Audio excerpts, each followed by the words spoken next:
సాహిత్య అకాడమీ కార్యదర్శి బాలాచార్య సార్, అట్లాగే వేదిక ఉన్నటువంటి తెలంగాణ ప్రజాగమిక అన్న గోరెడ్డి వెంకన్న గారు, మాకు ఆత్మీయ అనువాదులు, మా పిహెచ్డి గైడ్ ప్రజాకవి డాక్టర్ నందసిద్ధారెడ్డి గారు, అట్లాగే వేదిక ఉన్నటువంటి అన్న సింగ్సేట్ శ్రీనివాస్ గారు,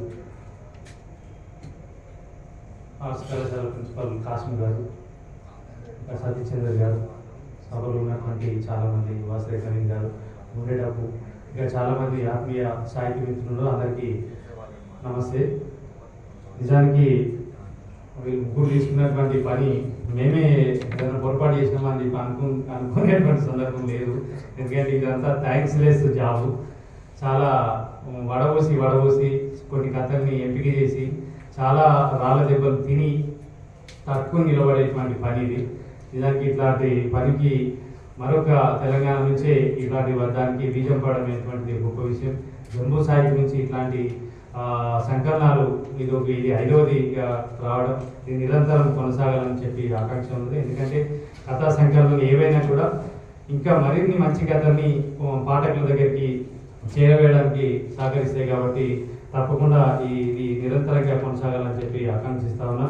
నిజానికి కాసిం సార్ చెప్పినట్టుగా నేను కూడా ఈ పుస్తకం చదవలేదు, కానీ మేము సంక్షేపి అన్న నేను గత 10-11 ఏళ్ళుగా చేస్తున్నటువంటి పనిలో భాగంగా కోసం మమ్మల్ని కూడా దీనికి ఆహ్వానించారు అని చెప్పి అనుకొని, ఎందుకంటే తెలంగాణ నుంచి 2013 నుంచి రండి నుంచి మొదలుకొని ఇవాళ 2024 పగిడి అనేటువంటి కథా సంకలనాన్ని మేము గత 12 ఏళ్ళుగా తీసుకొస్తా ఉన్నాం.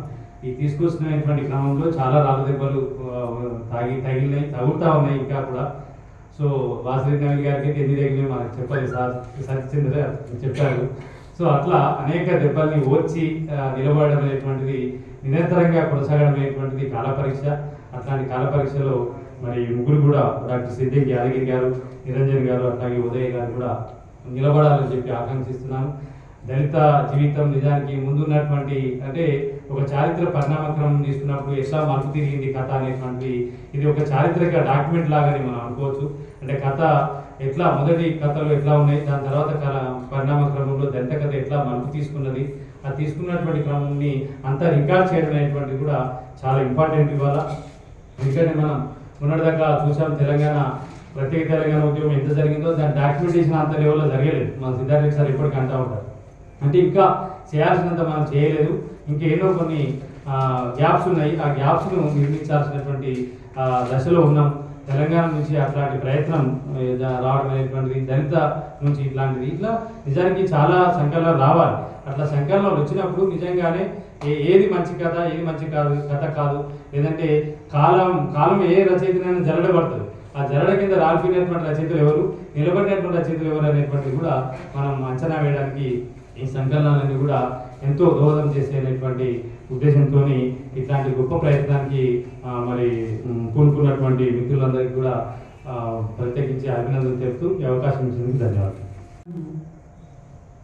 సేవ చేయడానికి వేదిక మీద ఉన్న పెద్దలందరూ, వేదిక ముందు ఉన్న దోస్తులందరికీ క్షణార్థులు. నిరంజను నేను ఇద్దరం కలిసి తెలంగాణ దళిత కథ ఒక 100 కథల్ని ఒక్క దగ్గరికి తీసుకొచ్చే క్రమంలో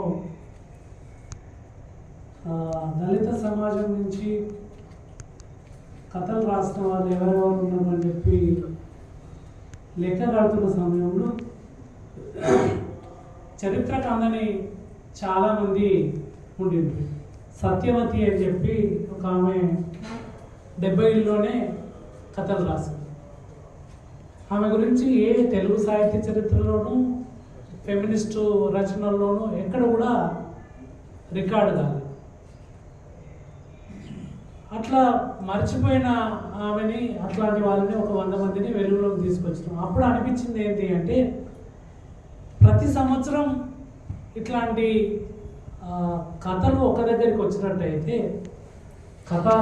మంచి కథలు ఎట్లాగో తీసుకుంటాం, దాంట్లో కథా సంపుటిలోకి తీసుకోలేని మరిన్ని మంచి కథల లిస్టు కూడా దాంట్లో జోడిస్తాం. కాబట్టి ఆ సంవత్సరం ఎవరెవరు కథలు రాశారు, వాళ్ళ కథలు మరిన్ని మంచి కథలలో ఏ సంపుటిలో ఎక్కడ వచ్చింది అనేది ఏ పత్రికలో వచ్చిందనేది రికార్డ్ చేస్తాం కాబట్టి మొత్తం సాహిత్య చరిత్రని ఒక దగ్గరికి తీసుకొచ్చినట్టయితే ఈ పని మిగతా పుస్తకాల కంటే, మిగతా సాహిత్యానికంటే దళిత సాహిత్య చరిత్రకు ఎక్కువ అవసరం ఉన్నది.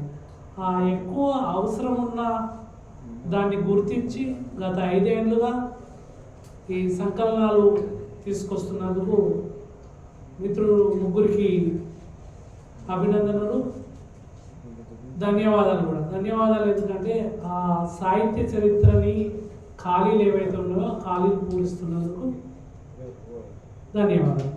ఇక పుస్తకంలోకి వెళ్తే నాకు సమయం లేదు కాబట్టి నేను లోతుల్లోకి పోను. మూఢాచారాలకు సంబంధించి అగ్రిమెంటు కథ మన యాతం రాసింది. అట్లనే కెంగార మోహన్ ఆ కులాంతర వివాహాలకు సంబంధించి రాశారు. కానీ ఈ గత 5 ఏళ్లలో ఈ కథలు ఒక దగ్గర చూసినట్టయితే నాకు అనిపించింది ఏంటి అంటే మద్యపాన వ్యతిరేకంగా ఉన్నటువంటి కథల ఎంపిక రాశారు కానీ తక్కువ ఉన్నట్టు అనిపిస్తుంది. ఎందుకంటే నిజానికి ఇవాళ అది 2 వైపులా పదునున్న కథ.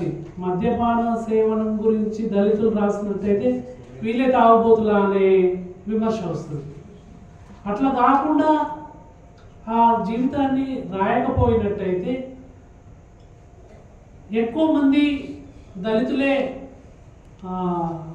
మద్యం సేవించి రోడ్ యాక్సిడెంట్లు, మీరు షాద్నగర్ రూట్లో పోతే తెలుస్తుంది, రంబడలో ఎక్కువ మంది చచ్చిపోతూ ఉంటారు. ఎందుకంటే ఆ రూట్లో ఎక్స్ప్రెస్ వే అయిన తర్వాత భూములు అమ్మి బండ్లు కొనుక్కున్న రకంగా ఉన్నటువంటి కథల్ని ఎంపిక చేసినట్టయితే అది సామాజిక సంస్కరణ కూడా అవుతుందని చెప్పి నేను కోరుకుంటున్నాను. అట్లా సమాజంలో సమానమైన గౌరవం లేకపోవడాన్ని మనం చెప్తా ఉన్నాం. కానీ వీటికి సంబంధించి ఎందుకంటే మద్యపాన సేవనాన్ని నిరోధిస్తే ఆ డబ్బుల్ని పిల్లల చదువు మీద ఆ తల్లిదండ్రులు వెచ్చిస్తారు. చదువుకున్నవాడు ఎట్లాగో అంబేద్కర్ బాటలో నడుస్తారు. ఆ పనిని భవిష్యత్తులో చేయాలని చెప్పి మిత్రులను కోరుకుంటూ ఈ అవకాశం ఇచ్చినందుకు క్షణాలు.